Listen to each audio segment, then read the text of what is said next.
Hi everyone, ಎಲ್ಲರಿಗೂ ನಮಸ್ತೆ. Welcome back to Bhargavi Naren vlogs. ಎಲ್ಲರೂ ಹೇಗಿದ್ದೀರಾ?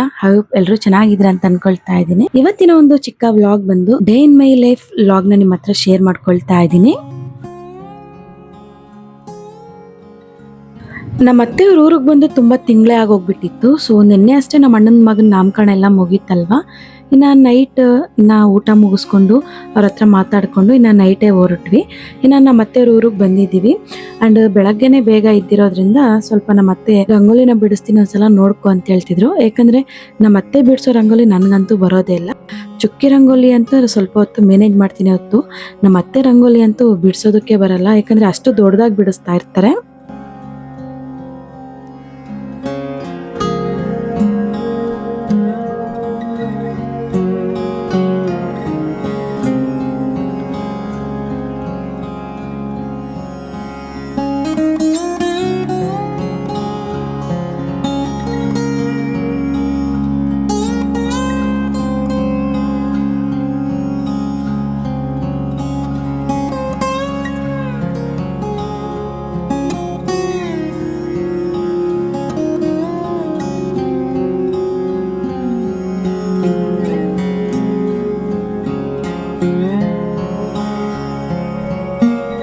ನೋಡಿದ್ರಲ್ವಾ ಎಷ್ಟು ಚೆನ್ನಾಗಿ ಕಾಣಿಸ್ತಾ ಇದೆ ರಂಗೋಲಿ ಎಲ್ಲಾನು.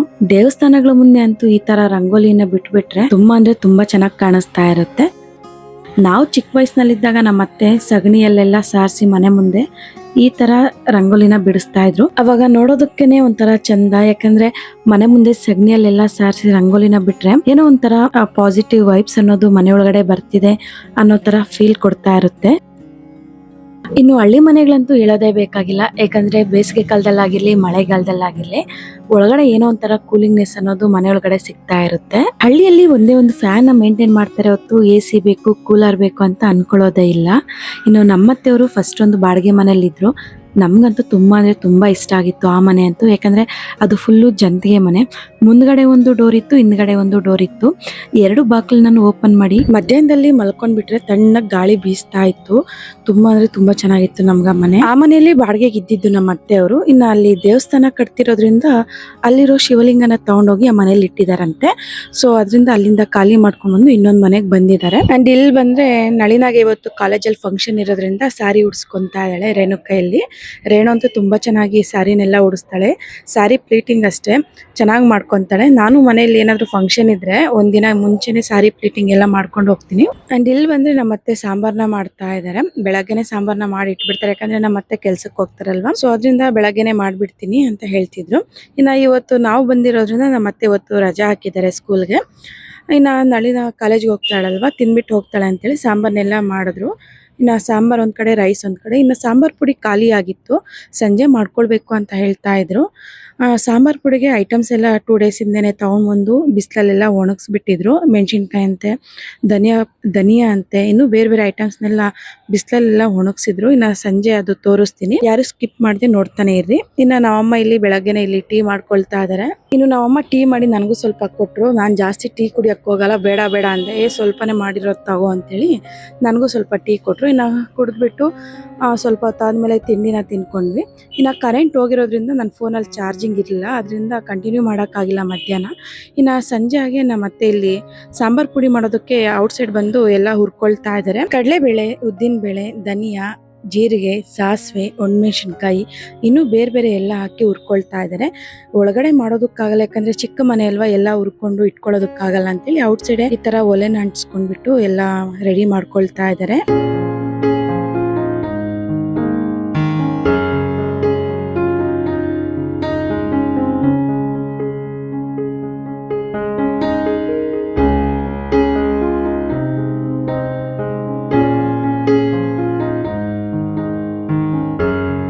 ಇನ್ನು ನಮ್ಮ ಅತ್ತೆಯವ್ರ ಊರಿಗೆ ಬಂದರೆ ಸಾಕು, ಮಕ್ಕಳೆಲ್ಲ ಔಟ್ಸೈಡೇ ಇದ್ಬಿಡ್ತಾರೆ ಆಟ ಆಡ್ಕೊಂಡು, ಒಳಗಡೆ ಬರೋದೇ ಇಲ್ಲ. ಇನ್ನು ಈ ರೋಡಲ್ಲಿ ಜಾಸ್ತಿ ವೆಹಿಕಲ್ಸ್ ಏನು ಬರೋದಿಲ್ಲ. ಸೊ ಮಕ್ಕಳೆಲ್ಲರೂ ಆಟ ಆಡ್ಕೊಳ್ತಾ ಇದ್ದಾರೆ.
ಇನ್ನು ಎಲ್ಲದನ್ನು ಹುರ್ಕೊಂಡು ಒಂದು ದೊಡ್ಡ ದಬ್ರಿಗೆ ಹಾಕೊಂಡ್ ಬಿಟ್ಟಿದ್ದಾರೆ. ಇನ್ನು ಕೊನೆಯದಾಗಿ ಅರ್ಶಿನದ ಕೊಂಬನ ಹಾಕೊಳ್ತಾ ಇದಾರೆ. ಇನ್ನ ಇದನ್ನೆಲ್ಲ ಮಿಷಿನ್ ಆಡ್ಸ್ಕೊಂಡ್ ಬರ್ಬೇಕು ಅಂತೇಳಿ ಎಲ್ಲದನ್ನು ಇವಾಗ್ಲೇ ಹಾಕೊಳ್ತಾ ಇದಾರೆ. ಇನ್ನು ಸಾಂಬಾರ್ ಪುಡಿಗೆ ಏನೇನ್ ಹಾಕೊಂಡಿದ್ದಾರೆ ಅಂತೇಳಿ ನಾನು ಡಿಸ್ಕ್ರಿಪ್ಷನ್ ಅಲ್ಲಿ ಕೊಟ್ಟಿರ್ತೀನಿ, ಏನೇನ್ ಹಾಕಿದೀವಿ ಅಂತೇಳಿ ಒಂದ್ಸಲ ಚೆಕ್ಔಟ್ ಮಾಡಿ.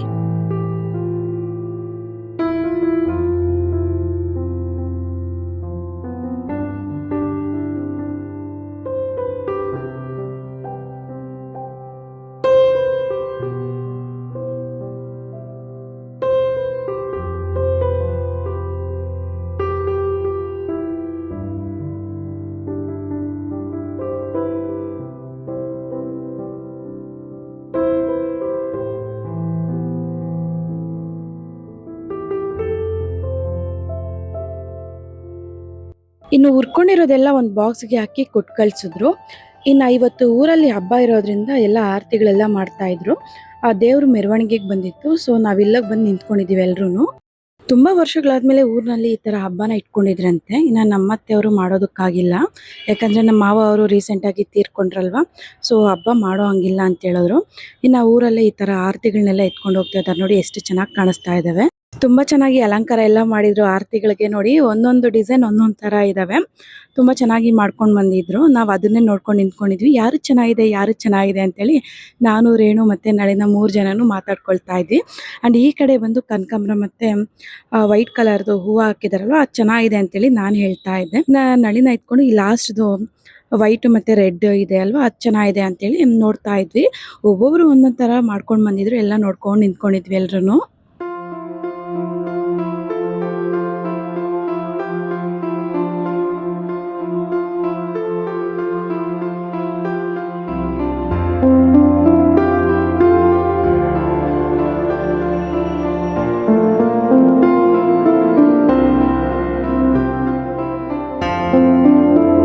ಇನ್ನು ಆರ್ತಿಗಳನ್ನೆಲ್ಲ ತಗೊಂಡು ಊರಾಚೆ ಅಮ್ಮನವ್ರ ದೇವಸ್ಥಾನ ಇದೆ, ಅಲ್ಲಿಗೆ ಹೋಗಿದ್ದಾರೆ.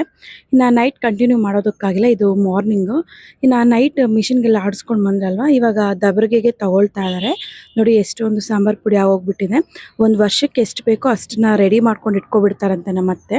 ಇನ್ನು ಮಿಷಿನ್ ಅಲ್ಲಿ ಆಡಿಸ್ಕೊಂಡು ಬಂದ್ರಲ್ವಾ, ಬಾಕ್ಸ್ ಎಲ್ಲ ಇದ್ಬಿಡುತ್ತೆ. ಎಲ್ಲ ಮಿಕ್ಸ್ ಮಾಡಿದ್ರೆ ಸ್ವಲ್ಪ ಖಾರ ಎಲ್ಲ ಚೆನ್ನಾಗ್ ಆಗುತ್ತೆ ಅಂತೇಳಿ ಒಂದು ದೊಡ್ಡ ಬಾಕ್ಸ್ಗೆ ಹಾಕೊಂಡು ಚೆನ್ನಾಗಿ ಮಿಕ್ಸ್ ಮಾಡ್ಕೊಂಡು ಮತ್ತೆ ಅದೇ ಬಾಕ್ಸ್ ಅಲ್ಲೇ ತುಂಬಿ ಇಟ್ಕೊಂಡ್ ಬಿಡ್ತಾರೆ. ಮತ್ತೆ ಯಾವಾಗ ಬೇಕೋ ಅವಾಗ ಚಿಕ್ಕ ಬಾಕ್ಸ್ ಅಲ್ಲಿ ಒಂದು ಬಾಕ್ಸ್ ಅಲ್ಲಿ ಹಾಕಿ ಇಟ್ಕೊಂಡಿರ್ತಾರೆ ಎಕ್ಸ್ಟ್ರಾ. ಅದನ್ನ ಸಾಂಬಾರ್ ಮಾಡಿದಾಗೆಲ್ಲ ಅದ್ರಲ್ಲೇ ಯೂಸ್ ಮಾಡ್ಕೊಳ್ತಾರೆ. ದೊಡ್ಡ ಬಾಕ್ಸ್ ಏನ್ ಮುಟ್ಟೋದಿಲ್ಲ. ಇನ್ನು ನಾವು ಬಂದು ಇಲ್ಲಿ ಎಲ್ಲರೂ ಕಾಫಿನ ಕುಡಿತಾ ಇದೀವಿ. ನಾವಿಲ್ಲಿ ಕಾಫಿ ಕುಡ್ಕೊಂಡು ಕೂತ್ಕೊಂಡಿದ್ರೆ ನನ್ನ ಮಗಳಂತೂ ಔಟ್ ಸೈಡ್ ಓಡಾಡ್ತಾನೆ ಇದ್ದಾಳೆ ನೋಡಿ ಸೈಕಲ್ ನಲ್ಲಿ. ಇನ್ನು ಮಕ್ಕಳಿಗೆ ಬೆಳಗ್ಗೆ ಯಾವಾಗ ಆಗುತ್ತೋ ಔಟ್ ಸೈಡ್ ಬಂದು ಯಾವಾಗ ಆಟ ಆಡ್ತೀವ ಅಂತಾನೆ ಅನ್ನಿಸ್ತಾ ಇರುತ್ತೆ. ನೋಡಿ ಸೈಕಲ್ ಅಲ್ಲಿ ಯಾವ ತರ ಕುತ್ಕೊಂಡು ಹೋಗ್ತಾ ಇದ್ರಿ ಇಬ್ರುನು. ಅಂಡ್ ಈ ಊರಲ್ಲಂತೂ ಯಾವಾಗಂದ್ರೆ ಯಾವಾಗ್ಲೇ ಬಿಡ್ತಾ ಇರ್ತಾರೆ ನೀರು, ಟೈಮಿಂಗ್ಸೇ ಇರೋದಿಲ್ಲ. ಇನ್ನ ಬೆಳಗ್ಗೆ ಅಷ್ಟೊತ್ತಿಗೆ ನೀರ್ ಬಿಟ್ಟಿರೋದ್ರಿಂದ ರೇಣು ಬಟ್ಟೆಗಳನ್ನೆಲ್ಲ ಒಗ್ದಾಕ್ಬಿಟ್ಲು. ಇನ್ನು ಒಣಗಾಕೋದಕ್ಕೆ ಅಂತೇಳಿ ಮಾಡಿ ಮೇಲೆ ಹೋಗ್ತಾ ಇದೀವಿ. ಇವತ್ತು ಬೆಳಗ್ಗೆಯಿಂದಾನೇ ಮೋಡ ಮುಚ್ಕೊಂಡ್ ಬಿಟ್ಟಿದೆ ನೋಡಿ, ಮಳೆ ಬರೋ ಹಾಗಿದೆ. ಆದ್ರೂ ಇವತ್ತು ಬಟ್ಟೆಗಳನ್ನೆಲ್ಲ ಒಣಗಾಕ್ಬೇಕು ಅಂತೇಳಿ ರೇಣು ಎಲ್ಲ ತಗೊಂಡೋದ್ಲು ಮೇಲ್ಗಡೆ. ನಾವು ಹಾಗೆ ಮಾತಾಡ್ಕೊಂಡು ಬಟ್ಟೆಗಳನ್ನೆಲ್ಲ ಒಣಗಾಕ್ತಾ ಇದೀವಿ. ಅಕಸ್ಮಾತ್ ನಿನ್ನೆ ಏನಾದ್ರೂ ಮಳೆ ಬಂದ್ಬಿಟ್ಟಿದ್ರೆ ಇನ್ನ ಸಾಂಬಾರ್ ಪುಡಿ ಮಾಡ್ಕೊಳ್ಳೋದಕ್ಕೆ ಆಗ್ತಾ ಇರ್ಲಿಲ್ಲ. ನೋಡಿ ಈ ತರ ಎಲ್ಲ ಮೋಡ ಮುಚ್ಕೊಂಡ್ರೆ ಎಲ್ಲ ಆಗ್ತಾ ಇತ್ತು ಅಂತೇಳಿ ಮಾತಾಡ್ಕೊಂಡು ಹಾಗೆ ಬಟ್ಟೆ ಒಣಗಾಕ್ತಾ ಇದ್ವಿ. ಅಷ್ಟೊತ್ತಿಗೆ ಮಳೆನೂ ಸ್ಟಾರ್ಟ್ ಆಗೋಗ್ಬಿಡ್ತು. ಮಳೆ ಬರ್ತಿತ್ತಲ್ವಾ, ಬಟ್ಟೆಗಳನ್ನೆಲ್ಲ ವಾಪಸ್ ತಗೊಂಡ್ ಹೋಗೋಣ, ಮತ್ತೆ ಮಳೆ ನಿಂತ ಮೇಲೆ ಬಂದ್ ಹಾಕೋಣ ಅಂತ ಹೇಳ್ದೆ. ರೇಣು ಇಟ್ಕೊಂಡು ಬೇಡ ಬಿಡಾಕ ಬೆಳಗ್ಗೆವರೆಗೂ ಇರುತ್ತೆ, ಒಣಗ್ಕೊಳ್ಳುತ್ತೆ ಅಂತ ಹೇಳಿದ್ಲು. ಇನ್ನ ಬಟ್ಟೆಗಳನ್ನೆಲ್ಲ ಅಲ್ಲೇ ಬಿಟ್ವಿ. ನಮ್ಮ ಮಕ್ಳೆಲ್ಲರೂ ನೋಡಿ ಇಲ್ಲಿ ಬಂದು ಕುತ್ಕೊಂಡ್ ಬಿಟ್ಟಿದ್ದಾರೆ ಮಳೆಗೆ.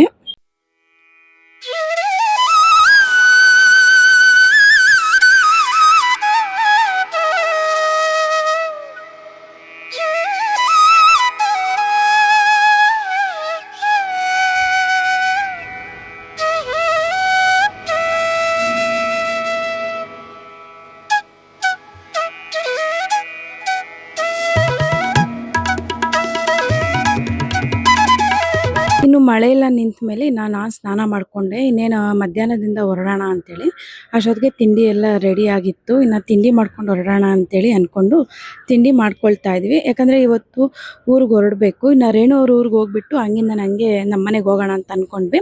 ಇನ್ನು ಮಕ್ಳನ್ನು ಬಂದು ಕುತ್ಕೊಂಡ್ರಲ್ವ, ಮಕ್ಳಿಗೂ ತಿನ್ನಿಸ್ಬಿಟ್ಟು ನಾನು ತಿಂತಾ ಇದ್ದೀನಿ ಹಾಗೆ. ಇನ್ನು ಫಸ್ಟ್ ಇಲ್ಲಿ ತಿಂಡಿನೆಲ್ಲ ತಿನ್ಕೊಂಡಿದ್ದಾದ್ಮೇಲೆ ನಮ್ಮ ಮಾವನ ಸಮಾಧಿ ಹತ್ರ ಹೋಗಿ ಪೂಜೆ ಮಾಡ್ಕೊಂಡು ಬರೋಣ ಅಂತ ಅಂದ್ಕೊಂಡ್ವಿ. ಇನ್ನೆಲ್ಲರೂ ಸ್ನಾನ ಮಾಡ್ಕೊಂಡು ರೆಡಿ ಆಗಿದ್ವಿ, ನಾವು ಹೋಗ್ಬೇಕು.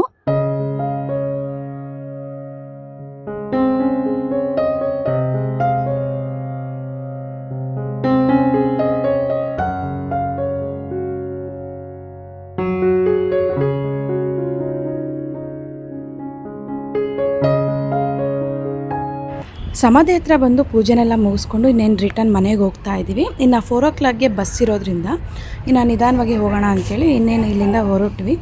ಸೊ ಈ ವ್ಲಾಗ್ನ ಎಂಡ್ ಮಾಡೋ ಸಮಯ ಬಂದಿದೆ. ಸೊ ನೋಡಿದ್ರಲ್ವ ಫ್ರೆಂಡ್ಸ್, ಇವತ್ತಿನ ಒಂದು ವ್ಲಾಗ್ನ ನಿಮ್ಗೆಲ್ಲರಿಗೂ ಇಷ್ಟ ಆಗಿದ್ರೆ ಒಂದು ಲೈಕ್ ಕೊಟ್ಟು ನನ್ನ ಚಾನಲ್ನ ಸಬ್ಸ್ಕ್ರೈಬ್ ಮಾಡ್ಕೊಳ್ಳಿ. ಮತ್ತೆ ಸಿಗೋಣ ನೆಕ್ಸ್ಟ್ ವಿಡಿಯೋ ಜೊತೆ. Thank you for watching. Bye.